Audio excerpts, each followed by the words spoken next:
Let's just get a couple things out of the way first, because I know it's gonna happen either way. Go to the comment section and spam it. I know you're gonna do it anyways. Just spam it. Also, this and this, of course, yeah. And hopefully you're good now, because this is gonna be a spicy one. Now this might seem like a tough one. You're probably thinking, how on earth could these tiny countries possibly control the planet? I mean, these lowlands have been divided pretty much throughout their history and have been invaded by just about everyone around here. But they've always been extremely resilient and have continually punched above their weight. With just a few slight changes to the past, Benelux could have become the ultimate power. Like I mentioned before, in order for any country to conquer the world, they're gonna need two things: a lot of manpower and a lot of resources. And pretty much the simplest way to do this is just with more territory. A lot more territory. You know, without this, no country would stand a chance. So maybe if these lowlands could find some way to get some French lands, or some German lands, or, you know, all the British Isles, that works too. And for a short period of time, that is exactly what they had. William of Orange controlled the Dutch Republic, as well as England, Scotland, and Ireland for about 13 years. His father died 8 days before his birth, which made him the Prince of Orange as a newborn. During the war with France, William tried to get more power by marrying his 15-year-old cousin, because that's just how you got stuff done back in the day. Her name was Mary, and she was the daughter of the Duke of York, while her uncle was the current king of England, Scotland, and Ireland. William was trying to move the English crown away from any pro-French ideas, since they were in the middle of a pretty brutal conflict at the time. At first, his proposal was opposed, but then eventually approved. William was not happy with the current Catholic king of England, and wrote an open letter to the people expressing his thoughts. Some English leaders agreed and asked the Dutch to invade their country, which might be one of the strangest requests I've ever heard. They were like, yeah, this guy kind of sucks, so could you put us out of our misery? I mean, not exactly like that, because the public actually knew of William's invasion. They were just really unhappy with their current situation, so an attack was welcomed. He sailed over with 250 ships, 35,000 men, and his forces actually got even bigger when he arrived, since some from the English army even switched sides. The old king tried to resist, but his attempts failed. He was then allowed to escape to France after William took the throne. This attack by the Dutch was actually the final time England was ever successfully invaded. I mean, for now. You never know. Third time's a charm, guys. As king, William demanded he remain in charge even after his wife's death. This is an important little detail to remember because, yeah, Mary died of smallpox a few years later. Unfortunately, they also had no children together.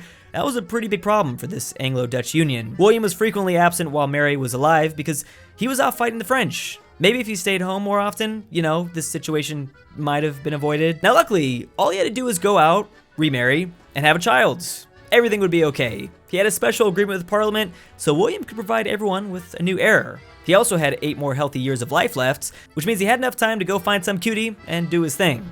But unfortunately, that too didn't happen, and he died without any children. He got pneumonia after falling off his horse, so he probably could have lived even longer, but I don't think that would have made a difference. If he didn't provide an heir after all those years, it probably just wasn't gonna happen. William's death meant he would remain the only Dutchman to ever reign over England, Scotland, and Ireland. It's just crazy how much the world could have changed at this point, all based around who was porking who. To be fair though, there was possibly some health issues involved with some of these people, but let's just say in a different universe, William III did have an heir. This is what their empire could have looked like at the time. There were definitely a few that didn't approve of him on the throne, but William ultimately managed to keep things under control, so I think his lineage could do the same. This would have given the Netherlands more than enough manpower and resources to colonize and beat back their enemies. They would also likely take the remaining Spanish lowlands for themselves, especially since Spain was about to deal with their own succession crisis. Belgium has been referred to as the battlefield of Europe for obvious reasons. The Low Countries have always kind of acted as like a crossroads between different languages, cultures, and just outside empires in general. Even today, Belgium is divided into 3 very distinct regions. It's kind of like this weird Frankenstein nation, and these are at least somewhat responsible for some of the issues they still face. But what if the remaining Spanish Netherlands also gained their freedom with the North? What if the entire region kicked them out at the end of the 80 Years' War? With this territory independent and united, it might have reduced any future tension. Again, just to quickly summarize the situation, Spain had ruled over the Low Countries for a while, and the people here were like, hey, can you guys go away and give us our country back? Spain was like,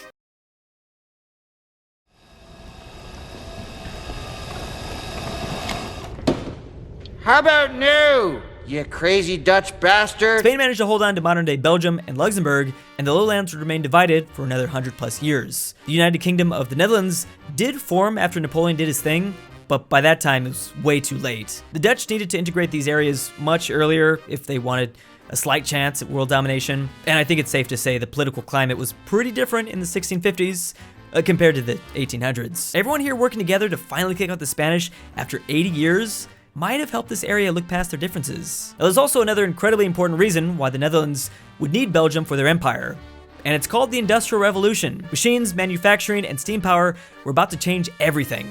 This event completely altered the way the world worked and how wars would be won. Plus, overall income and population numbers increased, which definitely had an impact on society. The only thing some people had to sacrifice was like a limb or two. It was definitely worth it, especially because every day was Bring Your Kid to Work Day. So Belgium was the second place in history to go through one of these.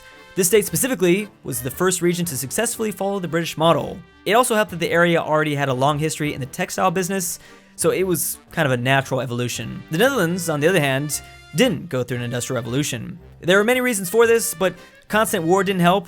But at the same time, they already had an extremely advanced economy, so maybe they didn't see what all the hype was about. Of course, the Industrial Revolution was not a necessary thing. Many nations found success without it.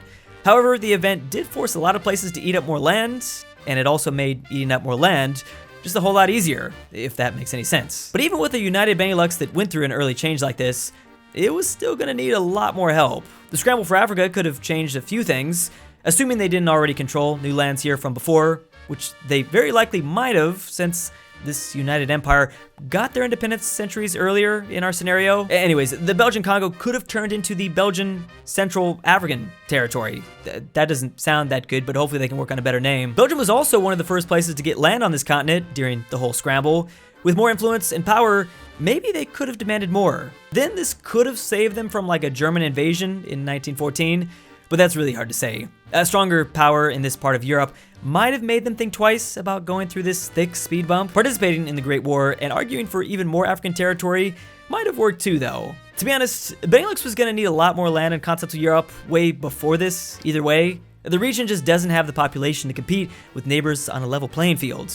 And I mean that both figuratively and literally. A lot of their playing field is below sea level. Perhaps with the larger definition of the Netherlands from within the HRE, this could have given them even more power after their independence. Taking lands away from Germany during this time was probably going to be a little easier than taking lands away from France.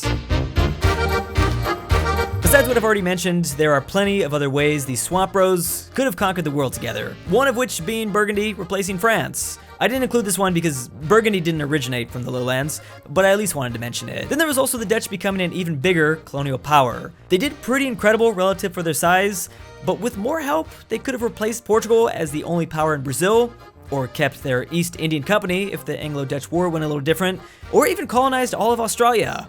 They did discover it, you know, so finders keepers. In addition to all this, there was even a chance we could have seen a Dutch 13 colonies. They were kind of close to having at least one of these things go their way. They just needed a bit more luck, I guess. Even though they would never have the same amount of population to match some of their rivals, if the Dutch could have replicated their success in the VOC to other parts of the world, like in some of the areas we talked about, then maybe they could have continued to be a financial powerhouse. They'd obviously have to figure out how to monopolize different resources besides just spices though. But then, there is always Luxembourg. Never underestimate Luxembourg. I refuse to leave you guys out of this. I'm sure you've been asking yourself, how exactly could Luxembourg contribute to a world conquest? This tiny landlocked nation with only about 500,000 people currently living within it doesn't really have much of a chance. But they are pretty rich, so maybe one day in the future they can still become a superpower. Then there's also the greater Luxembourg region, which does look pretty OP. They have a good claim to get some of this stuff back, so one day. But no, we aren't gonna focus on the country of Luxembourg. We're going to focus on the House of Luxembourg. So this family was a powerful line of medieval royals who ruled as the king of the Romans in the Holy Roman Empire. And they were even also prominent in the Kingdom of Bohemia and Hungary as well. There were three major families in the HRE at this time: Luxembourg, these guys that I don't want to pronounce, and the Habsburgs. They all competed in a Game of Thrones style plot for complete control. Unfortunately, just like in real life though, the Luxembourg family was going to be extremely disappointed in the ending. I don't know what the writers were thinking. However, if the right royals lived longer, or produced a different heir, or even if rival houses died out sooner, Luxembourg could have become a new Habsburg family. With this sort of power, personal unions and territory gains were likely to have happened. And who knows how it could have all played out. I'm pretty sure the Luxembourg Empire is probably somewhere out there ruling Earth in some sort of multiverse. Let me know how else a massive lowland empire could have formed in history. Of course, it's hard to say for sure what would have actually happened. These are just a few opportunities they could have had to set up a world conquest run. An entire planet controlled by these nations would also make for some interesting conflicts. It'd be like everyone is playing a Bicycle Divisions Only challenge, and I'm all for that. Thanks for watching. See you next time. Big thanks to the patrons: Ballin' Like Stalin, Birthday Daddy, Elfie C, Elijah Senpai, Bruce Vacation, Swiss Argo, Maxi G, Ben Moke, Galley, Free Cruise, Mr. Berkeley, Cooter Donkey, Brendan Hinkle, Alfonso M6, Militime, Huey Long Dong, Double Books, my main man Manny, Mega Fat Boy 2.0, The Hentai Lover, and Sleeper56.